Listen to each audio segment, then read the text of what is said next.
श्रीराम जय जय राम. श्री अनंतकोटी ब्रह्मांड नायक राजाधिराज सच्चिदानंद सद्गुरु श्री ब्रह्मचैतन्य महाराज की जय. जय जय रघुवीर समर्थ. श्रीराम. श्री ब्रह्मचैतन्य गोंदवलेकर महाराज प्रवचन. 13 जून. प्रपंच हे परमार्थ प्राप्तीचे साधन. फार दिवस नोकरी केली की माणसाच्या मनाला गुलामगिरीची सवय लागते. हे चांगले नाही. काही दिवस तरी माणसाने मालकी हक्काने राहायला शिकले पाहिजे. नोकरी करीत असतानाच अनुसंधानाचा अभ्यास करावा, म्हणजे पुढे नोकरी सुटल्यावर जितका वेळ मिळेल तितका अनुसंधानात जाईल. प्रत्येक मनुष्य जन्माला आल्यापासून परमार्थाचा अभ्यास करतो आहे. प्रत्येक मनुष्याला आनंद किंवा समाधान हवे आहे आणि त्यासाठी त्याची खटपट चालू असते.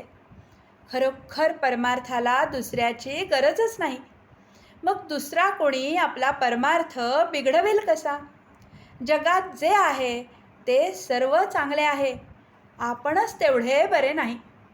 दरवाजे, खिडक्या हे जसे घराचे साधन आहे किंवा आपल्या गावी जाण्यासाठी आगगाडी हे जसे साधन आहे, त्याप्रमाणे परमार्थ साधण्यासाठी किंवा परमात्म्याच्या प्राप्तीसाठी प्रपंच हे साधन आहे. नाहीतर नुसत्या प्रपंचामध्ये सुख नाही. प्रपंच हा इथून तिथपर्यंत सगळा सारखाच. गरिबाचा असो की अडाण्याचा असो, अधिकाऱ्याचा असो की कारकुनाचा असो, या देशातला असो की त्या देशातला असो, प्रपंचाचा धर्म जो उणेपणा, अपुरेपणा किंवा तात्पुरतेपणा तो कधीही कुठेही बदलत नाही.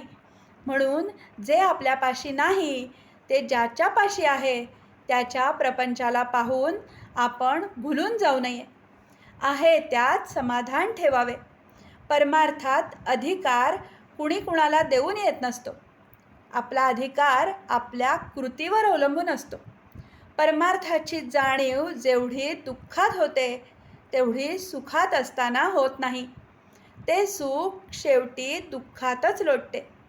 ज्या जाणीवेने आपण सर्व ज्ञान मिळवतो ती काय आहे हे जाणण्याचा कुणी प्रयत्न करीत नाही. वैषयिक बुद्धी विकारांना सामील झाली म्हणजे ते प्रबळ होऊन घातक ठरतात. अशा वेळी मनात येईल तसे वागण्याचे टाळले तर विकार दुबळे होतात. मी विकारवश होत असेन तर अखंड प्रेमयुक्त नामस्मरण करणे जरूर आहे. विकारांना वश न होता प्रारब्धाने आलेले विषय भोगावे म्हणजे त्यांचे काही चालणार नाही. थर्मामीटर ताप दाखवतो, घालवत नाही. तद्वत शास्त्रे आपले चुकते कुठे ते दाखवतात. काय करावे ते दाखवतात, पण करणे आपल्याकडेच आहे. समर्थांना राम दिसला, आम्हाला का दिसू नये? तर आम्ही समर्थांप्रमाणे श्रद्धा ठेवून उपासना सतत आणि आदराने करीत नाही. म्हणून कसेही करा, पण मी रामाचा आहे ही भावना जागृत ठेवा. नाम जाणून अजाणून, श्रद्धेने अश्रद्धेने कसेही घ्या, राम तुम्हाला अन्न वस्त्राला कमी करणार नाही हे खास. नाम श्रद्धेने घेतले तर विशेषच फळ. म्हणून अखंड नामात रंगून आनंदात राहूया. आजचे बोधवचन.